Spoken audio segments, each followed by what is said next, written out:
नमस्कार मित्रों, मैं जीसी पांडे। हम लोग क्वेश्चन प्रैक्टिस कर रहे हैं इस समय राजनीति विज्ञान विषय से संबंधित टीजीटी, पीजीटी और नेट जेआरएफ के स्टूडेंट्स के लिए हम लोग क्वेश्चन प्रैक्टिस कर रहे हैं। और हर क्वेश्चन प्रैक्टिस सेट में हम मिनिमम 15 क्वेश्चंस को ला रहे हैं, 15 क्वेश्चंस को दे रहे हैं आपको। और जैसा कि मैंने पहले आपसे कहा था, ये वही क्वेश्चंस हैं जो बेहद इंपॉर्टेंट हैं, कई बार रिपीट किए गए हैं, या इसमें से कुछ क्वेश्चंस ऐसे हैं जो हमने नए बनाए हैं या उनके फॉर्मेट को चेंज किया है और इनके भी आगे बार बार पूछे जाने की संभावना है। ठीक है, तो इस सीरीज को आप लोग कंटिन्यू कीजिए और इसको बढ़िया से देखते रहिए और इसके माध्यम से आप अपनी प्रिपरेशन को जारी रखिए। ठीक है, साथ ही जो सब्जेक्ट से रिलेटेड, जो थ्योरी से रिलेटेड मैटर है, वो भी आपको हम बीच बीच में देते रहेंगे। ठीक है, फिलहाल शुरू करते हैं टेस्ट सीरीज को। इसमें पहला क्वेश्चन है ये, किसे सभी सामाजिक संस्थाओं में सबसे शक्तिशाली माना जाता है? किसे सभी सामाजिक संस्थाओं में सबसे शक्तिशाली माना जाता है? राज्य, राष्ट्र, समाज या न्यायतंत्र? ठीक है, राष्ट्र, राज्य, राष्ट्र, समाज या न्यायतंत्र। इसका आंसर क्या होगा? इसका आंसर होगा राज्य। क्या होगा? राज्य। राज्य क्यों होगा? देखिए, ये जो राज्य है ना, राज्य एक संप्रभु इकाई होता है। ये जो संस्थाएं आप देख रहे हैं, राष्ट्र, न्यायतंत्र, समाज, ये सब राज्य के द्वारा ही बनाए जाते हैं। और अगर राज्य इनको बना सकता है तो राज्य के द्वारा इनको समाप्त भी किया जा सकता है, यानी राज्य इनके समाप्त भी कर सकता है। लेकिन राज्य के द्वारा अगर जैसे नागरिकों की नागरिकताएं हैं, तो राज्य ऐसा, कोई नागरिक ये नहीं कह सकता है कि नहीं, हम इस राज्य का भाग नहीं होंगे। ठीक है, इसी तरह से राज्य के द्वारा बनाई गई कोई विधि है तो कोई व्यक्ति ये नहीं कह सकता है कि नहीं भाई, इस विधि का अनुपालन हमको नहीं करना है। तो राज्य के द्वारा बनाए गए नियमों कानूनों का अनुपालन हो या राज्य की स्वयं नागरिकता की बात ही हो, या कोई व्यक्ति या नागरिक निर्धारित नहीं करता है। ठीक है, जाहिर सी बात है कि सभी सामाजिक संस्थाओं में सबसे शक्तिशाली कौन है? राज्य को माना पड़ेगा, राज्य को मानना पड़ेगा। ठीक है, आंसर क्या हो जाएगा? इसका ए हो जाएगा। अगला क्वेश्चन, पोलिस का मतलब निम्न में से क्या है? पोलिस का मतलब निम्न में से क्या है? देश, राज्य, शहर राज्य या गांव? ठीक है, देश, शहर राज्य, राज्य या गांव। देखिए, ये जो पोलिस शब्द है, इसको आप लोग थोड़ा ध्यान से समझिएगा। ये जो पोलिस शब्द है, बेसिकली ये ग्रीक भाषा का शब्द है। ठीक है, ग्रीक भाषा का शब्द है। और ये जो ग्रीक भाषा थी, किसकी थी? यूनानियों की भाषा थी। किसकी भाषा थी? यूनानियों की भाषा थी। और जो ग्रीक भाषा में इस पोलिस शब्द का वास्तव में यूनानी लोग नगर या राज्य जिसको आप कहते हैं, यानी सिटी या स्टेट, ठीक है, सिटी या स्टेट, इसी को हम क्या बोलते थे? पोलिस बोलते थे। ठीक है, पोलिस बोलते थे। और इसका ग्रीक भाषा में वास्तव में, मतलब अगर इसको हिंदी में अगर हम कहें तो हिंदी में ये आएगा क्या? राज्य आएगा। और इंग्लिश में अगर हम बात करें तो क्या आएगा? ये द स्टेट आएगा। ठीक है, यानी पुलिस का मतलब क्या होता है? राज्य होता है। आंसर क्या हो जाएगा आपका? बी हो जाएगा। ग्रीक भाषा का शब्द है। यूनानी लोग जो है वो राज्य के लिए नगर राज्य यानी सिटी स्टेट शब्द का कह सकते हैं आप प्रयोग करते थे। बेसिकली ग्रीक भाषा में उसको पोलिस कहते हैं। और इसका वर्णन, जहां तक स्टेट की बात है, स्टेट शब्द का सबसे पहला इस्तेमाल जो किया है वो किया है मैकियावेली ने। मैकियावेली आप लोग जानते हैं, मैकियावेली इटली का विचारक था। अब इसने अपनी किताब लिखी थी और उस किताब का नाम था द प्रिंस। किताब का नाम था द प्रिंस। ठीक है, और उस किताब में ही वो सबसे पहले स्टेट शब्द का इस्तेमाल करता है। फिलहाल इस पोलिस जो पोलिस शब्द है, इस पोलिस का मतलब क्या हुआ? राज्य हुआ। कहां से आया ये मैंने आपको बताया, ठीक है। आइए अगला क्वेश्चन देखते हैं। निम्नलिखित में से कौन सा एक राजनीति विज्ञान के आधुनिक उपागम के अध्ययन का क्षेत्र है? निम्नलिखित में से कौन सा एक राजनीति विज्ञान के आधुनिक उपागम के अध्ययन का क्षेत्र है? लोक जीवन, राज्य, सरकार या विधि निर्माण? देखिए, अगर हम व्यापक तौर पर समझें कि राज्य का काम क्या है, तो राज्य का काम है लोक जीवन पर काम करना। लोक जीवन पे काम करने से मतलब यहां पर यह है कि दरअसल किसी भी राज्य का अंतिम उद्देश्य क्या होता है? किसी भी राज्य का अंतिम उद्देश्य यह होता है कि वह जो है, अगर हम कि वह जो है मानव के लिए काम करे, मानव जीवन की विभिन्न आवश्यकताओं की पूर्ति के लिए काम करे, ठीक है। और यह राजनीति विज्ञान में आप जानते हैं तरह तरह के उपागम बने हैं। उन्हीं उपागमों में एक उपागम था व्यवहारवादी उपागम। क्या था? व्यवहारवादी उपागम, ठीक है, बिहेवियरल अप्रोच। ये जो व्यवहारवादी उपागम है, इस व्यवहारवादी उपागम का मानना यह था कि वास्तव में राज्य ने आज एक इकाई का रूप धारण कर लिया है, एक ब्रॉड यूनिट है। और इस इकाई का काम क्या है? इस इकाई का काम है लोक जीवन में आने वाली जितनी भी महत्वपूर्ण चीजें हैं, उन सभी को किसी ना किसी रूप में फुलफिल करना, विभिन्न राज्य के नागरिकों की विभिन्न आवश्यकताओं की पूर्ति करना, और उनके सामाजिक जीवन, आर्थिक जीवन, राजनीतिक जीवन या अन्य में जितने भी प्रकार के क्रियाकलाप होते हैं, उन सबको समाहित करना। तो क्वेश्चन के हिसाब से क्वेश्चन क्या कह रहा है? निम्नलिखित में से कौन सा एक राजनीति विज्ञान के आधुनिक उपागम के अध्ययन का क्षेत्र है? तो अगर हम जो व्यवहारवादियों का, यानी जो व्यवहारवादी उपागम है, जिसको कि हम आधुनिक उपागम भी कहते हैं, अगर हम इस आधुनिक उपागम के आधार पर देखें तो क्या हो जाएगा? लोक जीवन हो जाएगा। यानी इसका आंसर क्या हो जाएगा? ए सही हो जाएगा। अगला क्वेश्चन देखते हैं। राजनीति विज्ञान किससे संबंधित है? राजनीति विज्ञान किससे संबंधित है? क्या हो जाएगा यहां पर? किससे संबंधित है? राजनीति विज्ञान किससे संबंधित है? तो राजनीति विज्ञान का संबंध किससे है भाई? राजनीतिक सत्ता, आर्थिक सत्ता, सामाजिक सत्ता या फिर सांस्कृतिक सत्ता। सत्ता किसे कहते हैं?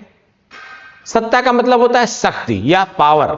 अब सत्ता कई प्रकार की होती है, सत्ता कई प्रकार की होती है।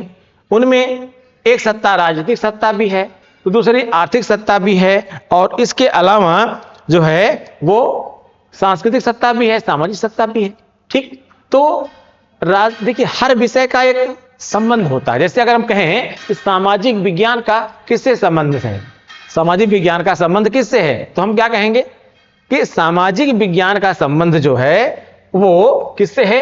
सामाजिक सत्ता से है। किससे संबंधित है? सामाजिक सत्ता से इसका संबंध है। अब भाई सामाजिक सत्ता से कैसे कहेंगे आप? भाई जाहिर सी बात है, अगर आप समाजशास्त्र का अध्ययन कर रहे हैं तो आप ये कहेंगे कि भाई ये समाजशास्त्र का बेसिक जो वो है वो समाज से संबंधित होता है, समाज से संबंधित होता है। जाहिर सी बात है कि इसी आधार पर राजनीति विज्ञान का संबंध किससे हो जाएगा? राजनीतिक सत्ता से हो जाएगा। अब राजनीतिक सत्ता का यहां सरोकार क्या है?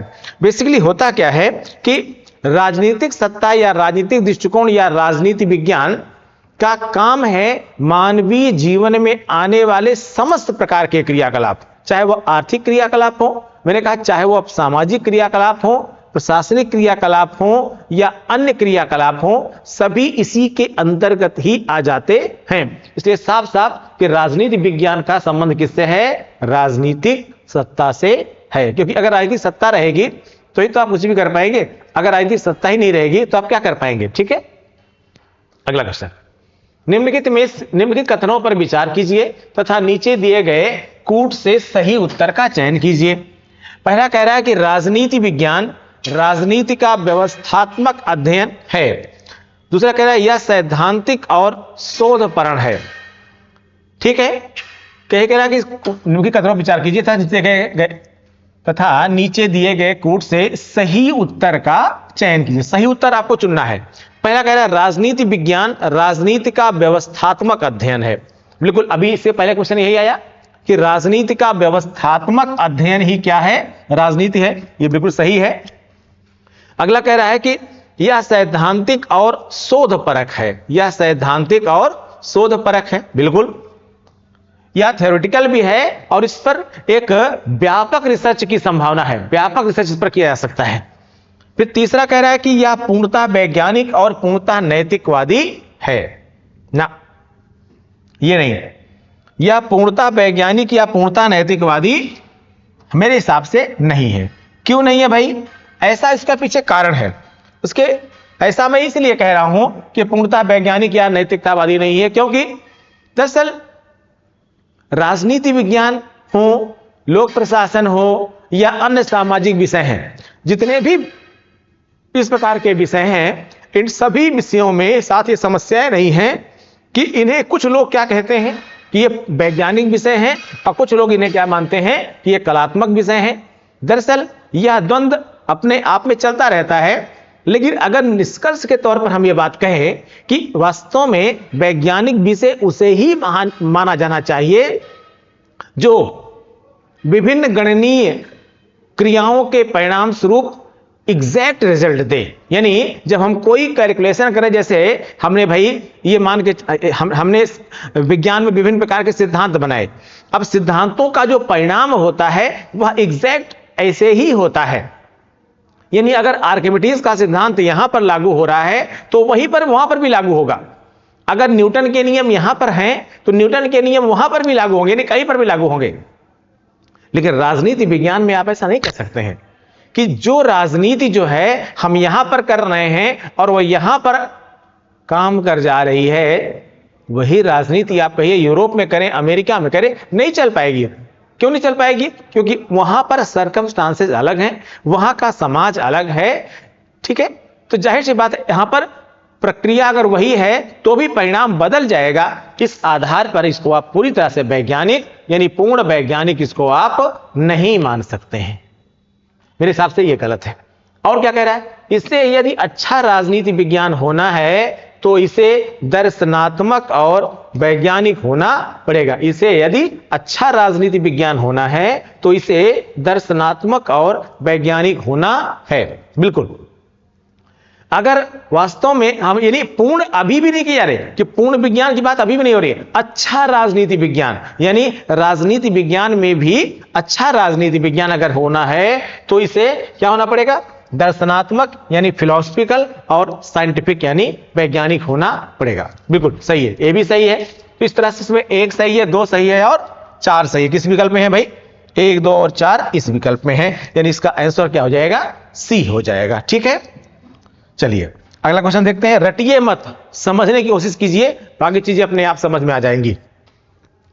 अगला क्वेश्चन, निम्नलिखित में से कौन सा राजनीति शास्त्री राजनीति विकास की अवधारणा से संबंधित है? निम्नलिखित में से कौन सा राजनीति शास्त्री राजनीतिक विकास की अवधारणा से संबंधित है? राजनीतिक विकास की अवधारणा से संबंधित है इसमें इल्चमैन। कौन? इल्चमैन। एक्चुअली यहां पर जो है थोड़ा नाम गलत लिखा हुआ है, ये इल्चमैन है, ये चा है, समझिएगा आप लोग इसको। ठीक है, इल्चमैन। इसमें राजनीतिक विकास यानी जो थिंकर्स है इसमें वो इल्चमैन किससे संबंधित है? राजनीतिक विकास से संबंधित है। थोड़ा थोड़ा सबके बारे में जान लीजिए आप लोग। इसमें जो रुडोल्फ साहब हैं, रुडोल्फ साहब का संबंध जो है वो प्रशासनिक चिंतक से है। ठीक है, किसने? यानी ये प्रशासनिक चिंतन के तौर पर जाने जाते हैं। कौन? रुडोल्फ साहब। लॉसबेल साहब जो हैं ये राजनीतिक शक्ति की तुलनात्मक व्यवस्था से संबंधित है। किससे? राजनीतिक शक्ति की संकल्पना से संबंधित हैं। और जो गोल्डहैमर साहब हैं, गोल्डहैमर साहब ये अनुवादक के तौर पर जाने जाते हैं। किस तौर पर? अनुवादक के तौर पर ये जाने जाते हैं। तो इसमें आंसर क्या हो जाएगा? इल्चमैन। राजनीतिक विकास की अवधारणा से संबंधित कौन है? इल्चमैन साहब संबंधित हैं। ठीक है, आइए अगला क्वेश्चन देखते हैं। पॉलिटिक्स शब्द की व्युत्पत्ति पोलिश शब्द से हुई है। पॉलिटिक्स शब्द की उत्पत्ति पोलिश शब्द से हुई है, जो निम्न में से किस भाषा से लिया गया है? अभी इससे पहले हमने आपको जो है वो क्वेश्चन, इस क्वेश्चन का आंसर अपने आप से दे दिया था, और शायद ये पहला या दूसरा क्वेश्चन था। ठीक है, पॉलिटिक्स शब्द की व्युत्पत्ति पोलिश शब्द से हुई है, जो निम्न में से किस भाषा से लिया गया है? ठीक है, परिचित तो जान लीजिएगा कि पोलिश क्या है, अभी हमने बताया था।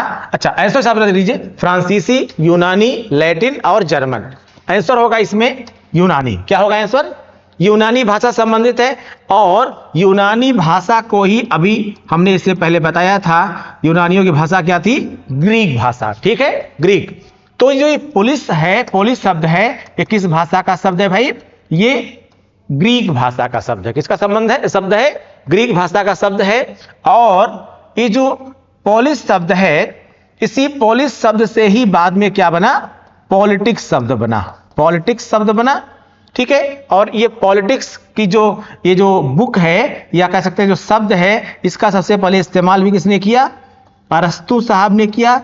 अरस्तु साहब ने किस में किया? अपनी बुक पॉलिटिक्स में किया। किस में किया?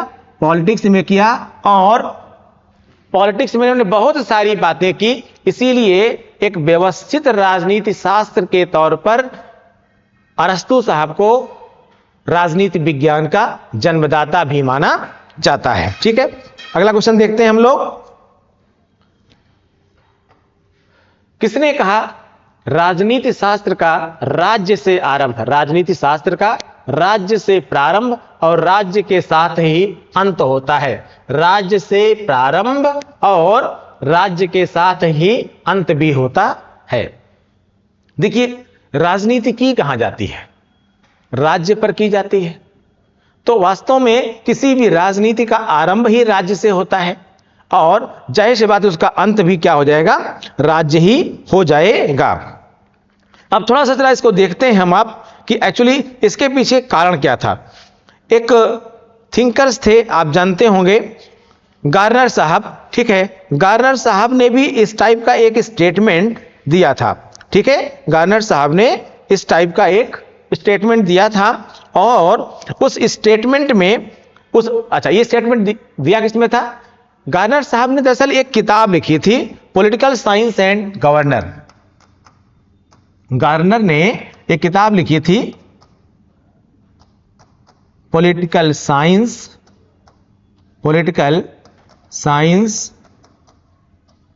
And government. ठीक है, government, political science and government. इस पॉलिटिकल साइंस एंड गवर्नमेंट में इन्होंने राजनीति विज्ञान की प्रकृति और उसके विषय क्षेत्र के बारे में बताया था। इसमें इन्होंने ये कहा था कि दरअसल राज्य ही राजनीति विज्ञान का प्रारंभ और अंत है। राज्य ही राजनीति विज्ञान का प्रारंभ है और अंत है। उसके पीछे इनका मकसद क्या था? उसके पीछे ये बताना चाहते थे कि दरअसल राज्य के सिद्धांत, संगठन, शासन एवं व्यवहार, ये सारा कुछ जो है ये राजनीति विज्ञान के अंतर्गत आता है।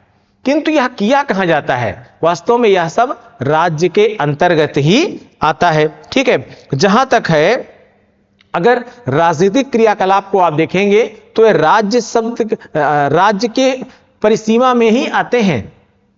जाहिर सी बात है, राज्य ही सर्वश्रेष्ठ है। इसीलिए इन्होंने पॉलिटिकल साइंस एंड गवर्नमेंट में राज्य को सर्वश्रेष्ठ बताने का प्रयास भी किया था। किस सेंस में?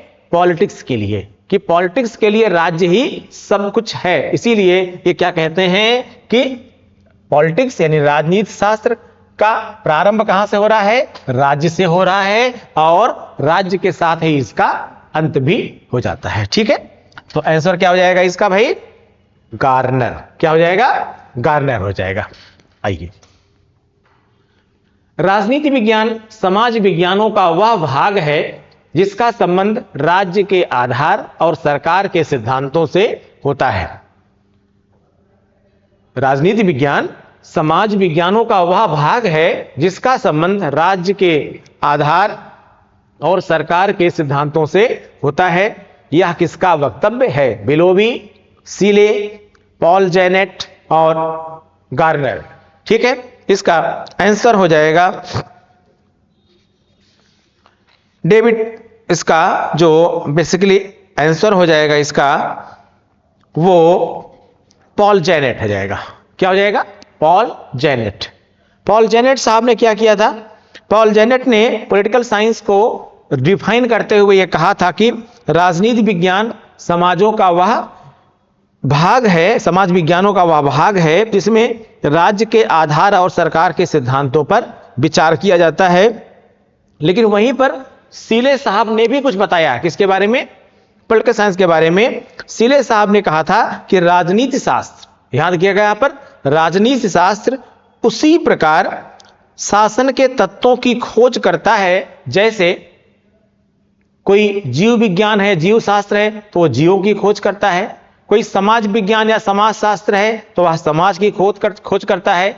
कोई ज्यामिति शास्त्र है, बीज गणित है तो वह उसकी, अगर बीज गणित है तो अंकों की खोज करता है, और अगर वो ज्यामिति शास्त्र यानी ज्योमेट्री है तो वह लंबाई गुणाई, लंबाई ऊंचाई, ठीक है, इन सब की खोज करता है। तो उन्होंने कहा कि राजनीति शास्त्र भी जो है ये शासन की तत्वों की खोज करने वाला विषय है। ठीक है, लेकिन जो मैंने आपको बताया कि समाज विज्ञानों का वह भाग जिसका संबंध राज्य के आधार और सरकार के सिद्धांतों से होता है, तो यह कथन किसने दिया था? पॉल जेनेट ने दिया था। ठीक है, आइए अगला क्वेश्चन देखते हैं। नागरिक शास्त्र शब्द, नागरिक शास्त्र शब्द की उत्पत्ति सिविक और सिविटास शब्द से हुई है। नागरिक शास्त्र शब्द की उत्पत्ति सिविक और सिविटास शब्द से हुई है। यह एक जर्मन शब्द है, एक फ्रेंच शब्द है, एक लैटिन शब्द है, एक ग्रीक शब्द है। आंसर इसका हो जाएगा सी। नागरिक शास्त्र शब्द की उत्पत्ति किससे हुई है? सिविक और सिविटास से हुई है। लेकिन सिविक और सिविटास जो है ये दोनों शब्द किसके हैं? ये लैटिन शब्द हैं। ठीक है, समझिएगा। दरअसल सिविक एक वर्ड है और सिविटास एक वर्ड है। सिविटास एक वर्ड है। सिविक का मतलब जो होता है वो इंग्लिश में सिटीजन होता है। ठीक है, सिटीजन होता है। और सिविटास का मतलब होता है city and state. City and state यानी हिंदी में इसी को कहेंगे नगर राज्य। ठीक है, और इसे क्या कहेंगे? नागरिक। क्या कहेंगे? नागरिक। तो वास्तव में ये इसका वर्ड हुआ और इसी सिविक और सिविटास को मिला करके ही क्या बनाया गया? क्या बनाया गया? नागरिक शास्त्र को बनाया गया। ठीक है, तो अगर आप बात करते हैं किसकी?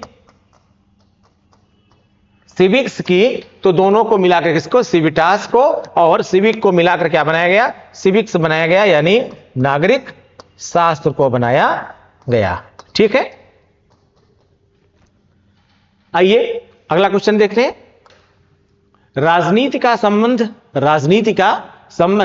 समाज में मूल्यों के आधिकारिक आवंटन से है। राजनीति का संबंध समाज में मूल्यों के आधिकारिक आवंटन से है।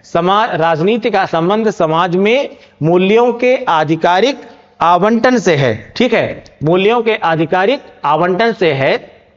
यह किसका कथन है? अरस्तु, लॉस्की, गार्नर, डेविड ईस्टन। ठीक है, बोलिए भाई किसका संबंध है? अरस्तु का तो है नहीं, लॉस्की ने भी इस बारे में नहीं कहा था। यह शब्द है डेविड ईस्टन का। किसका है? डेविड ईस्टन का। डेविड ईस्टन साहब ने क्या कहा था? अमेरिकी राजनीतिक विचारक थे डेविड ईस्टन साहब, और इन्होंने राजनीति विज्ञान को, दरअसल मैंने अभी आपसे पहले बताया था कि राजनीति विज्ञान हो, लोक प्रशासन हो या अन्य जो है आप कह सकते हैं जो कलात्मक विषय हैं, उनके बारे में यह प्रश्न ही बहुत विचारणीय प्रश्न और बहुत ही विवादास्पद रहा है कि इनको क्या माना जाए, कला विषय माना जाए या फिर विज्ञान विषय माना जाए। तो वही मतभेद था। उसी मतभेद के संदर्भ में डेविड ईस्टन साहब ने राजनीति शास्त्र को, राजनीति विज्ञान को एक विशुद्ध विज्ञान मानने से इंकार कर दिया था और विशुद्ध विज्ञान के स्थान पर इन्होंने ये माना था कि एक्चुअल में ये जो राजनीति विज्ञान है, ये जो पॉलिटिकल साइंस आपका सब्जेक्ट है, इन्होंने ये कहा था कि जो पॉलिटिकल साइंस है बेसिकली ये अप्लाइड साइंस है। बेसिकली क्या है? ये अप्लाइड साइंस है। अप्लाइड साइंस का मतलब अनुप्रयोगात्मक विज्ञान, ठीक है, अनुप्रयोगात्मक विज्ञान जिनका किसी और चीज में उपयोग किया जाए, ठीक है, उसको क्या कहते हैं? हम अप्लाइड साइंस कहते हैं। और इन्होंने ये भी माना कि अगर हम मूल्यों का आधिकारिक आवंटन करना चाहते हैं, यानी हम वैल्यू को डिस्ट्रीब्यूट करना चाहते हैं उन लोगों तक जिनके लिए राज्य की संकल्पना की गई है, तो हमें राजनीति विज्ञान को अप्लाइड साइंस बनाना ही पड़ेगा, ठीक है। क्योंकि अगर हम इसको थ्योरेटिकल सब्जेक्ट केवल एक बना लें और ये समझें कि इसको हम राजनीति के तौर पर इस्तेमाल करेंगे, तो यह कभी नहीं होगा। क्योंकि राजनीति हमेशा पढ़ी शास्त्र के तौर पर जानी जाती है, पढ़ी हमेशा शास्त्र के तौर पर जाती है, लेकिन इसका जो एप्लीकेशन है, अनुप्रयोग है, वह एक कला के तौर पर होता है और इसको कलात्मक विषय मानते हुए इसका विभिन्न क्षेत्रों में अनुप्रयोग किया जाना चाहिए। ये किसका था? डेविड ईस्टन साहब का मानना था। अगला प्रश्न देखते हैं हम लोग। प्रथम राजनीति वैज्ञानिक के नाम से कौन जाने जाते हैं? प्रथम राजनीति वैज्ञानिक के नाम से कौन जाते हैं? प्लेटो, महात्मा गांधी, जवाहरलाल नेहरू और अरस्तु। इसमें किसी को कुछ सोचना विचारना नहीं है। क्यों? आप जानते हैं सोक्रेटिस साहब के शिष्य कौन थे? प्लेटो। और प्लेटो के शिष्य कौन थे? अरस्तु। जवाहरलाल नेहरू और महात्मा गांधी बहुत बाद में आए थे, कोई मतलब नहीं बनता यहां पर, ठीक है। तो जाहिर सी बात है कि कौन हो जाएगा? अरस्तु। क्यों?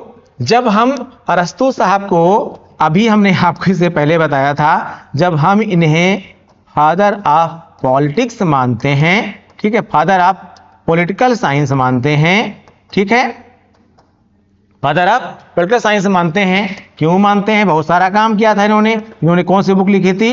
पॉलिटिक्स लिखी थी, ठीक है ना। तो ऐसे में राजनीति विज्ञान के, ठीक है, प्रथम राजनीति वैज्ञानिक के तौर पर किसको माना जाएगा?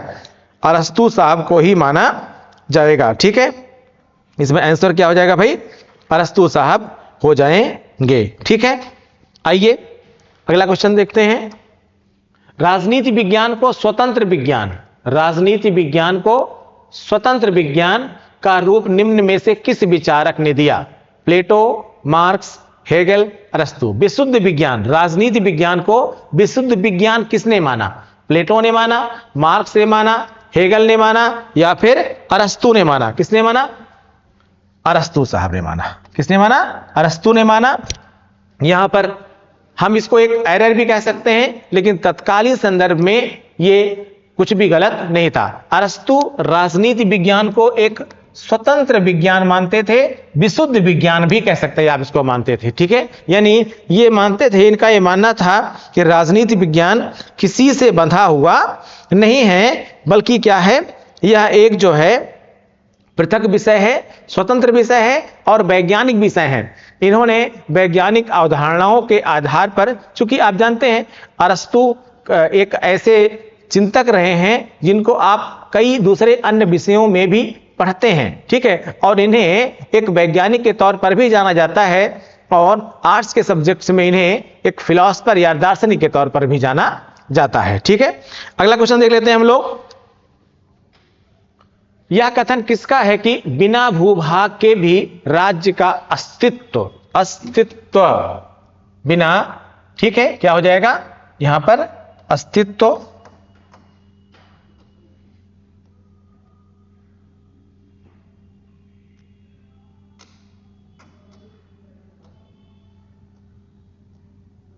ठीक है, यह कथन किसका है कि बिना भूभाग